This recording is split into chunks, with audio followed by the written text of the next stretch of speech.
नमस्कार। India debate में आप सबका स्वागत है। मैं हूं आशुतोष पाठक। मित्रों, आज 9 दिसंबर है और एक दिन के बाद 11 दिसंबर को मुंबई हाई कोर्ट में हियरिंग है, आप सबको मालूम है। और 20 दिसंबर को महज 11-12 दिन के बाद 20 दिसंबर को 11 दिन के बाद पटना के सीबीआई कोर्ट में हियरिंग है सुशांत केस की। दिशा सालियान केस की 11 दिसंबर को हियरिंग है।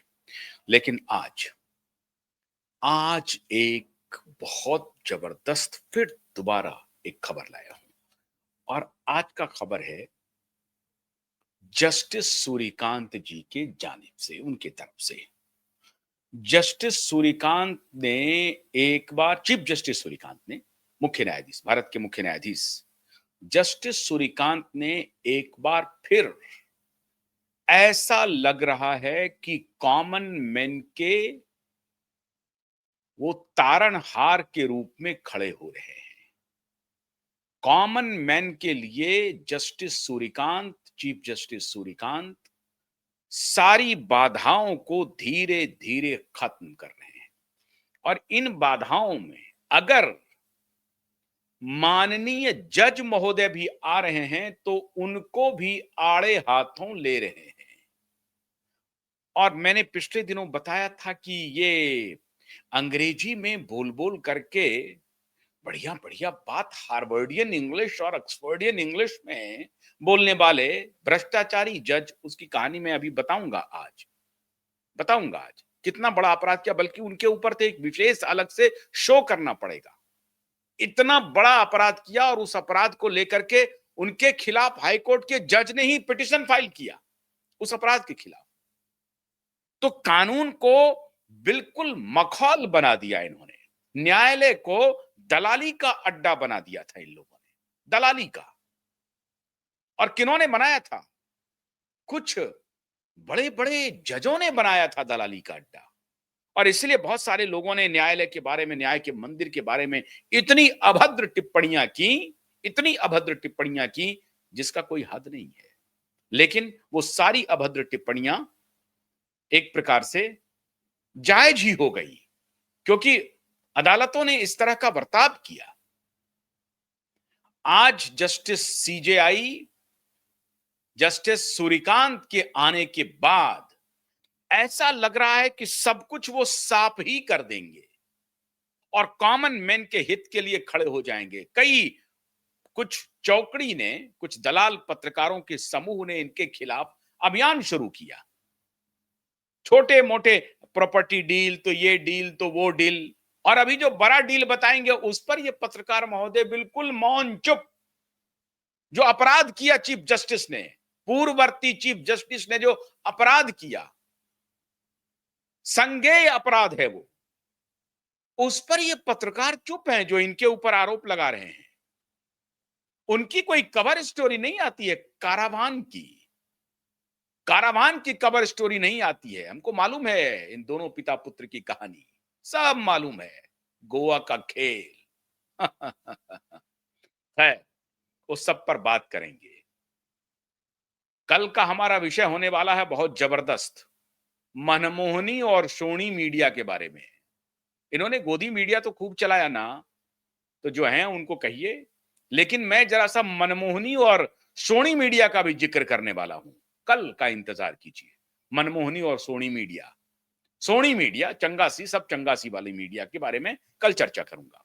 लेकिन आज जस्टिस सूर्यकांत ने, चीफ जस्टिस सूर्यकांत ने जो गाइडलाइन देने की बात की है, वो कॉमन मैन के लिए, एक आम आदमी के लिए, एक आम परिवार के लिए, समझिए कि इससे बड़ी राहत नहीं हो सकती। क्योंकि उन्होंने गाइडलाइन पुलिस ऑफिसर को, जनरल एडमिनिस्ट्रेशन को, नेता को, पार्लियामेंट को, विधानसभा को नहीं दिया है। उन्होंने गाइडलाइन दे दिया अपने जजों को और कह दिया कि ये बात नहीं होनी चाहिए और ये बात बर्दाश्त के बाहर है।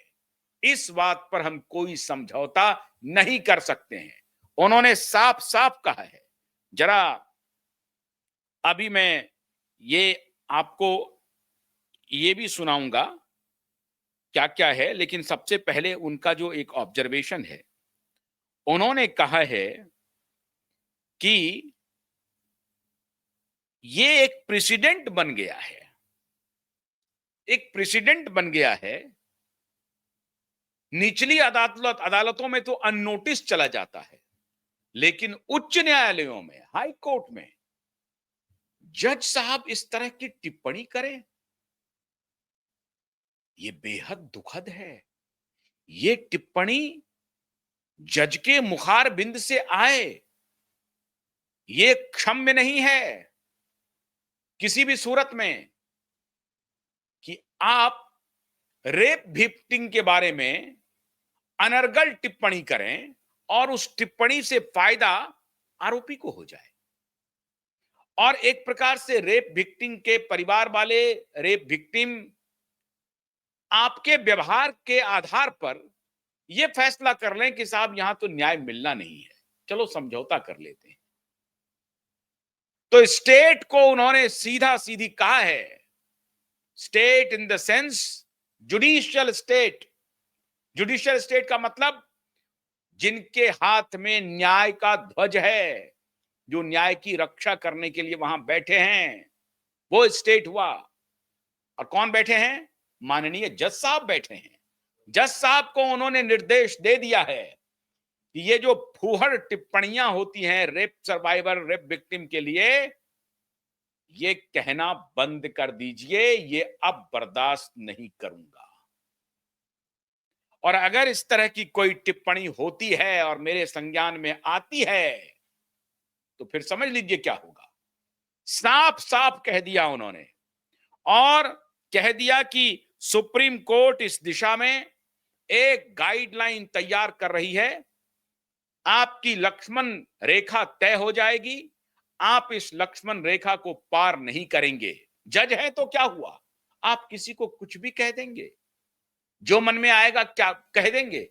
क्या क्या कहा गया है वो भी मैं आपको बताऊंगा, आप हैरान। और पूरी दुनिया भर में, ये नहीं कि खाली भारत में, दुनिया भर के जजों की प्रतिक्रिया में आज आपको बताने जा रहा हूं।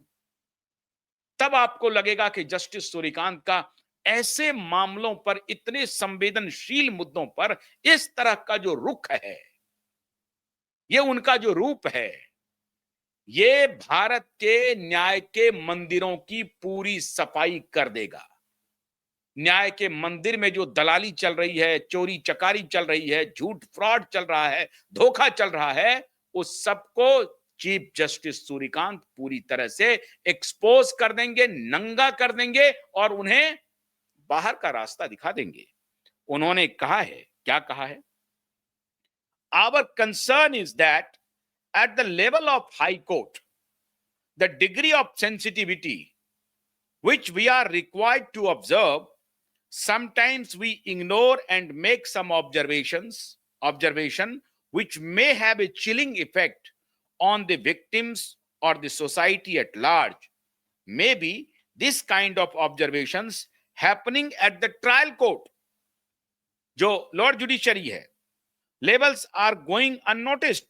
Trial court levels are going unnoticed, where the victims and their families might be unfortunately reconciling with the accused because of this kind of observation, जिसका जिक्र मैंने किया।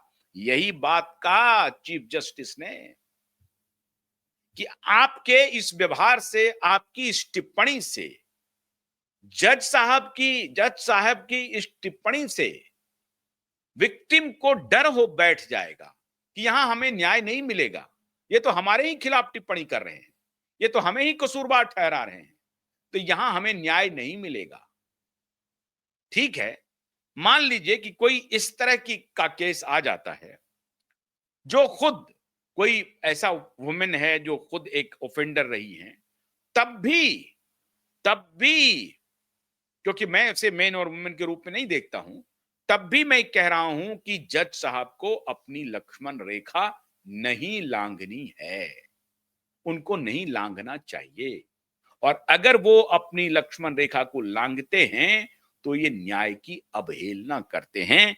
ये चीफ जस्टिस ऑफ इंडिया नए chief justice of India Suryakant ji ने एक बार फिर से मास्टर स्ट्रोक चल दिया, अपने जजों को गाइडलाइंस दे दिया। अब जरा सुनिए ये क्यों दिया और इसका दिशा और सुशांत के केस से क्या वास्ता है। दिशा केस से तो सीधा वास्ता हो गया, सुशांत केस से भी है। एक इंसान को चर्सी साबित कर दिया, जो इतना सेंसिटिव एक्टर था उसको चर्ची साबित किया, उसको थ्रेटनिंग कर रही थी रिया चक्रवर्ती। और आज दुर्भाग्य देखिए, आज अखबारों में आर्टिकल्स छपाए जा रहे हैं मित्रों, आर्टिकल्स कि उनका जो शोरूम है ना, वो कपड़ों का, जिसे मोस्ट प्रोबेबली बिलियनर ने किया होगा, फंड बनाया होगा उसको, वो शोरूम 40 करोड़ का हो गया वैल्यूएशन उनका, उस कपड़े के शोरूम का। 5-5 हजार रुपए के जीन्स बिक रहे हैं, 2-2 हजार, 3-3 हजार रुपए के कपड़े बिक रहे हैं। वो 40 करोड़ का वैल्यूएशन हो गया। वैल्यूएशन का खेल चल रहा है वहां पे। ये सटोरिया का जो दलालों का अड्डा है ना, वो वैल्यूएशन का खेल चलवा रहा है वहां पे, दलाली चल रही है। एक का 3, एक का 5, एक का 6 चल रहा है। तो और ये इस वैल्यूएशन की खबर को प्लांट करवाया जा रहा है ताकि उसकी ब्रांडिंग हो। लोग डरे कि अरे वाह, बिजनेस एंटरप्रेन्योर हो गए हैं साहब। रिया चक्रवर्ती तो बिजनेस एंटरप्रेन्योर हो गई है। सुशांत के बहनोई ने कहा कि जब सुशांत चंडीगढ़ आए थे, निकल रहे थे चंडीगढ़ के लिए, तो रिया चक्रवर्ती ने कहा कि तुम वापस आ जाओ, नहीं तो हम तुम्हारे डॉक्टर की रिपोर्ट को पब्लिक कर देंगे। धमकी दिया था कि तुम डिप्रेशन में हो। बताइए, ये डिप्रेशन का पूरा तांडव कर रही थी, ये खेल कर रही थी ये, और डरा रही थी सुशांत को कि अगर तुम नहीं आए तो हम डिप्रेशन का खेल कर देंगे। इस तरह से बदनाम कर करके अगर कोर्ट में लेके चले जाएं आप, और कोर्ट में जज साहब टिप्पणी कर दें कि हाँ वो तो डिप्रेशन का शिकार था, ये कैसा लगेगा आपको। और दिशा के बारे में जज साहब टिप्पणी करने लगे कि क्या बात है, वो क्यों पार्टी कर रही थी, एक अकेली लड़की 5-10 लड़के के साथ पार्टी क्यों कर रही थी। अगर ऐसी टिप्पणी करने लगे, कर सकते हैं ना। टिप्पणी तो ऐसी ऐसी की है, खाली भारत में नहीं, दुनिया की कुछ टिप्पणी मैं आज आपको बता रहा हूं। और क्यों जस्टिस सूर्यकांत का आज का जो ये फैसला है, आज का जो ये कड़ा निर्देश है अपने जजों को, साफ साफ उन्होंने कहा कि ट्रायल कोर्ट के तो की जो टिप्पणियां हैं वो अननोटिस्ड रह जाती है, लेकिन हाई कोर्ट की टिप्पणी जो है वो नोटिस में आ जाती है, उसकी चर्चा होती है। तो ट्रायल कोर्ट तो मान लीजिए कि हर जिले में कोर्ट है, इतने जिले के कोर्ट को, डिस्ट्रिक्ट कोर्ट को ऑब्जर्व करना, उसके एक एक टिप्पणी को हर दिन देखना, अनटिल अनलेस की कोई रिपोर्टिंग ना हो जाए, तो मुश्किल होता है। लेकिन हाई कोर्ट तो गिने चुने हाई कोर्ट हैं, जितने स्टेट हैं उतने हाई कोर्ट हैं। तो गिने चुने हाई कोर्ट की जो टिप्पणियां हैं वो नोटिस में आ जाती हैं, उसका उन्होंने जिक्र किया।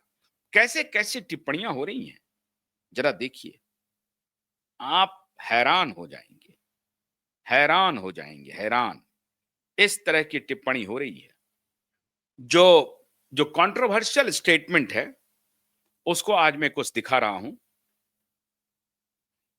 इलाहाबाद हाई कोर्ट जजेस comment that a victim invited trouble by consuming alcohol। Allahabad high court के जज साहब ने कहा कि विक्टिम जो हैं उन्होंने शराब पी करके अपने खिलाफ होने वाले अपराध को आमंत्रित किया है। वाह, अगर किसी महिला ने शराब पी लिया है तो उन्होंने अपने खिलाफ होने वाले अपराध को सीधा आमंत्रण भेज दिया है, इनवाइटेड। क्यों भाई? क्योंकि उन्होंने शराब पी लिया है। And the another ruling that certain acts did not constitute attempted rape। एक और रूलिंग आया था इलाहाबाद हाई कोर्ट का ही। सर्टेन अटेम्प्ट्स, क्या अटेम्प्ट्स हुआ भाई? कि आपने आपने प्राइवेट पार्ट्स के बियॉन्ड अगर आपने कोई ऐसे टच कर लिया, ये कर लिया, वो कर लिया, तो वो कोई रेप में नहीं आता है। देख रहे हैं, ये भी आया। दूसरा, एक कर्नाटका हाई कोर्ट का जज ने किया 2020 में कि victim reactions was unbecoming of an Indian women. जो महिला का जो रिएक्शन था वो भारतीय महिला के जैसा नहीं था। कमाल देखिए इनका। ये जज साहब कह रहे हैं कि भारतीय महिला, उस महिला का जो रिएक्शन, जिसके खिलाफ ये रेप विक्टिम होने का आरोप है या वो रेप विक्टिम है, उनके लिए कह रहे हैं ये जज साहब कि उनका जो रिएक्शन था वो भारतीय महिला के अनुरूप नहीं था। भारतीय महिला कैसी होती हैं ये जज साहब ही बताएंगे। ये है कर्नाटका हाई कोर्ट का 2020 का निर्णय। अब दो इंटरनेशनल कोर्ट का भी मैं जिक्र करूंगा। एक कनेडियन कोर्ट कह रहा है, बड़ा इंटरेस्टिंग है कनेडियन कोर्ट का फैसला, कनेडियन कोर्ट की टिप्पणी, और इसीलिए ये बहुत संवेदनशील है। मुझे ये हंसी नहीं आती है, ये अफसोस होता है, ये तकलीफ होती है, ये हंसी की बात नहीं है, अफसोस की बात है कि जहां देखिए ऐसे ही लोग बैठे हैं। अब ये इंसान हैं कि इंसान के रूप में कोई और हैं, भगवान जाने। लेकिन ये कनेडियन एक जज साहब हैं, उनकी टिप्पणी क्या है? Why she could not just keep her knees together? अपने घुटनों को वो एक साथ क्यों नहीं रखती हैं? ये जज साहब की टिप्पणी है, कैनेडियन जज की। एक दूसरे जज हैं, बॉम्बे हाई कोर्ट जज क्या कह रहे हैं? Ruled that the sexual assault required skin to skin contact. ये लीजिए साहब, इन नए विधि वेत्ता, नए विद्वान आ गए हैं। ये फॉरेंसिक साइंस के भी एक्सपर्ट हैं, ये एनाटॉमी के भी एक्सपर्ट हैं, ये हर चीज के एक्सपर्ट हैं। इस जज साहब ने कहा कि रेप तभी होगा जब तक स्किन टू स्किन कांटेक्ट नहीं होगा। ये मुंबई हाईकोर्ट के एक जज साहब की टिप्पणी है। आगे सुनिए, एक इंग्लैंड के जज साहब हैं, वो क्या कह रहे हैं? The relationship between women's alcohol consumption and rape victims and UK जज कमेंटेड ऑन द रिलेशनशिप। कहा कि भाई अगर कोई शराब पिए हुए है और शराब के नशे में अगर कुछ इस तरह की बात हो जाती है तो वो रेप की श्रेणी में नहीं आएगा। ये है स्टेटमेंट इस तरह, और ऐसे कई सैकड़ों टिप्पणियां हैं, भरी पड़ी हैं। ये तो मैंने आपको कुछ दृष्टांत दिखाए जिसमें मैंने एक इंग्लैंड के जज का और कनाडा के जज का कहा, लेकिन इलाहाबाद हाई कोर्ट के जज का, कर्नाटका हाई कोर्ट के जज का, मुंबई हाई कोर्ट के जज की टिप्पणी मैं बता रहा हूं। तो ये अगर चीफ जस्टिस ने ये जो संज्ञान लिया है वो कोई हवा में नहीं ले लिया है। चीफ जस्टिस ने बहुत सोच समझ करके संज्ञान लिया है और सोच समझ करके ये फैसला किया है कि ये चलेगा नहीं। और अगर हाईकोर्ट में इस तरह की टिप्पणी हो रही है, कनाडियन हाईकोर्ट की तरह, क्या आप अपने घुटनों को एक साथ क्यों नहीं रखती हैं? और मुंबई हाईकोर्ट के जस्टिस कह रहे हैं कि नहीं, स्किन टू स्किन कांटेक्ट नहीं हुआ है, वो रेप की श्रेणी में नहीं है। तो रेप के श्रेणी की परिभाषा ये लोग बतला रहे हैं और रेप विक्टिम को हरास कर रहे हैं। अब सवाल है मित्रों कि यकायक यकायक चीफ जस्टिस सूर्यकांत ने आखिर इस सफाई का अभियान क्यों शुरू कर दिया? क्यों शुरू कर दिया? चीफ जस्टिस सूर्यकांत को एक एक बात मालूम है।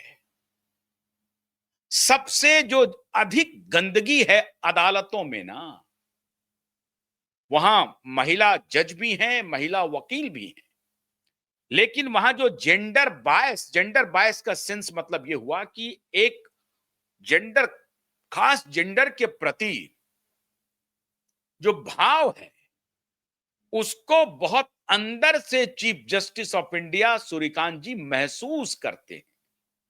उनको मालूम है कि ये क्या क्या यहां पर गुल खिलते हैं, क्या क्या खेल हो रहे हैं। इस देश के, मैं हैरान हूं, शर्म भी उन्हें नहीं आती। इतने निर्लज्ज लोग, इतने पतित लोग, जिनका सीडी बाहर आ गया, सीडी, और वो कांग्रेस के नेता हैं। 1000 करोड़ रुपए का तो उन्होंने अपना एसेट, 1000 करोड़ से ऊपर का एसेट डिक्लेयर किया है। बड़े धनी मानी, और मैं दुर्भाग्य से एलएम सिंघवी के वो पुत्र हैं, बड़े विद्वान वकील थे एलएम सिंघवी, उनके पुत्र हैं माननीय सिंघवी साहब। इन्होंने कोर्ट से एक आदेश लिया कि मेरे खिलाफ जो सीडी वीडी आई है उसको चलन से बाहर कर दीजिए, बंद कर दीजिए। और हमको याद है कि इन्होंने एक, आजकल भारत सरकार को एडवाइजर हो गए हैं, पहले तो भारत सरकार की बड़ी मुखर आलोचना करते थे माननीय दिलीप सिंह मंडल, लेकिन आजकल भारत सरकार के एडवाइजर हो गए, उनको सच्चाई पता चल गई है इन माफियाओं की, इन भ्रष्टाचारियों की, इन जातिवादियों की सच्चाई दिलीप सिंह मंडल को पता चल गई। तो उन्होंने अपना बदल लिया, उन्होंने कहा कि मैं जिस पार्टी के खिलाफ इतने दिन तक लगा रहा, उस पार्टी ने इस तरह का कोई व्यवहार नहीं किया है, बल्कि ये लोग व्यवहार कर रहे हैं, ये लोग जातिवादी हैं। और अभी तक वो दिलीप सिंह मंडल जातिवाद का खिलाफत करते हुए सरकार को कोसते थे, लेकिन खैर देर आए दुरुस्त आए, उनको सच्चाई पता चली, वो वापस आए, और वापस आए इन द सेंस कि एक दूसरे विचारधारा में वो चले गए थे, वहां से लौटे और अब सरकार के साथ हैं, एडवाइजर है। अभिषेक मनु सिंघवी ने उनको कुछ कहा, तो अभिषेक मनु सिंघवी की उन्होंने पानी उतार दी 5 मिनट में दिलीप सिंह मंडल ने। और दिलीप सिंह मंडल ने कहा कि मेरे पास वो सुरक्षित है वो सीडी, ऐसा मत समझिएगा कि मेरे पास वो डॉक्यूमेंट नहीं है, वो सीडी नहीं है, वो डिजिटल प्रूफ नहीं है, मेरे पास वो डिजिटल प्रूफ है। तो ज्यादा अगर आपकी जुबान खुली ना, तो वो डिजिटल प्रूफ फिर बाहर आ जाएगी, और मैं झेलूंगा अदालत में, जो होगा देखा जाएगा। अभिषेक मनु जी सिंघवी जी को दिलीप सिंह मंडल ने कहा, क्योंकि इनका एक सीडी पब्लिश हुआ था, जिसको चलाने को लेकर के इन्होंने सुप्रीम कोर्ट से जाकर के अनुमति ले ली कि इस सीडी पर प्रतिबंध लगा दीजिए। ये लीक हो गया है, किसी ने हमारे खिलाफ कंप्लेन नहीं किया है, ये हमको बदनाम करने की कोशिश है, ये है वो है, तमाम तरह की बात है। लेकिन इनके चैम्बर में क्या हो रहा था, नहीं हो रहा था, भगवान जाने, मैं उस पर कोई टिप्पणी नहीं करूंगा। अल्लाह मुझे बचाए, ईश्वर मुझे बचाए, पूरी दुनिया, यीशु मुझे बचाए। मैं कोई टिप्पणी नहीं करना चाहता हूं, मेरी कोई इच्छा नहीं है माननीय अभिषेक मनु सिंघवी जी को बदनाम करने की, बिल्कुल नहीं है। लेकिन मेरे नहीं कहने और कहने से क्या फर्क पड़ता है, पूरी दुनिया ने देखा था, पूरी दुनिया ने देखा था। अब ठीक है, उन्होंने कानूनी एक जामा पहन लिया है, पहन लिया कानूनी जामा, कि कोई हमारे बारे में टिप्पणी ना करे, कोई हमारे बारे में नहीं बोले। कोई नहीं बोलेगा भाई, ये लीजिए, मैं भी चुप हो जाता हूं, चुप हो गया, मैं फिर नहीं बोलूंगा। बात उसकी नहीं है, बात जिम्मेदारी की है, बात न्याय के मंदिर के रक्षा की है, बात आप न्याय के सौदागर नहीं है, आप न्याय के प्रहरी हैं अभिषेक मनु सिंघवी जी। कोई चर्चा नहीं करेगा, लेकिन आपकी निगाह में आपकी क्या औकात रह गई? कभी आप भी तो सोचिए, किसके पुत्र हैं आप? क्या करना था आपको? क्या कर बैठे आप? ठीक है, आपको, आपकी जिंदगी है, निजी जिंदगी है, आप कुछ भी कर सकते हैं, लेकिन उसके लिए भी कोई जगह होता है, वक्त होता है। लेकिन क्या कर बैठे आप? तो कोई बात नहीं है, कोई लोग चर्चा नहीं करेंगे, सब चुप हो जाएंगे, लेकिन कभी जब अकेले हों तो खुद से पूछिए, खुद से पूछिए और स्वीकार कीजिए गलती को। कोई बात नहीं है, गलती हो गई। सवाल है कि इसी तरह की गलतियों को अगर आप हिम्मत के साथ स्वीकार करते कि हाँ ठीक है, हमसे गलती हो गई, हम इंसान हैं, हमसे गलती हो गई है, इंसान से ही गलती होती है, लेकिन वही मेरा एक पक्ष नहीं है, आप ये कहते, आपने उनको दबाने की कोशिश की। आप कहते कि भाई इसी एक पक्ष से मुझे मत आकिए। अरे गांधी जी के भी बारे में लोग चर्चा करते हैं, चर्चा क्या करते हैं भाई, उनका प्रूफ है, चर्चा क्या करना। पटेल साहब भी नाराज हो गए थे, नेहरू जी भी नाराज हो गए गांधी जी के व्यवहार को देख करके। चर्चा करते हैं ना लोग, सबको मालूम है। लेकिन वो कह रहे थे कि हम तो भाई एक्सपेरिमेंट विद ट्रुथ कर रहे हैं, तो करिए, कोई दिक्कत नहीं है। वो सत्य के साथ आग्रह कर रहे थे, सत्याग्रह कर रहे थे, वो सत्य को बुला रहे थे गांधी जी, सत्य का ऐसा आग्रह कर रहे थे, ऐसे आग्रह की आवश्यकता थी नहीं। और बाद में सरदार वल्लभ भाई पटेल ने चेताया था कि साहब इस तरह की असत्य की आग्रह करने की आवश्यकता नहीं है, चर्चे हो जाएंगे गली गली, सरेआम चर्चे हो जाएंगे और आपका जो महात्मा का स्वरूप है ना वो उतर जाएगा, तो आपकी जो बाकी चीज है वो गौण रह जाएगी, यही प्रमुखता में आ जाएगी। और कितने दिनों तक आप दबा के रखेंगे? वो प्रमुखता में आनी ही थी, वो आ ही गई, लोग चर्चा शुरू कर ही दिए। लोग तो बंगाल की उस बड़ी ही विद्वान महिला के बारे में भी चर्चा की, जो फिजिक्स के उस जमाने में पोस्ट ग्रेजुएट थे, टैगोर साहब की वो दूर की भतीजी भी लगती थी। खैर वो पंजाब में भी आई गई, अब उसकी चर्चा मैं यहां नहीं करना चाहता हूं, विषय वो नहीं है। विषय यह है कि जस्टिस सूर्यकांत ने क्यों इस तरह के संवेदनशील मुद्दों को छेड़ा है, विषय यह है। और इसकी आवश्यकता क्यों है, क्यों भारत के सभी जजों को संवेदनशील होना ही पड़ेगा, होना ही चाहिए।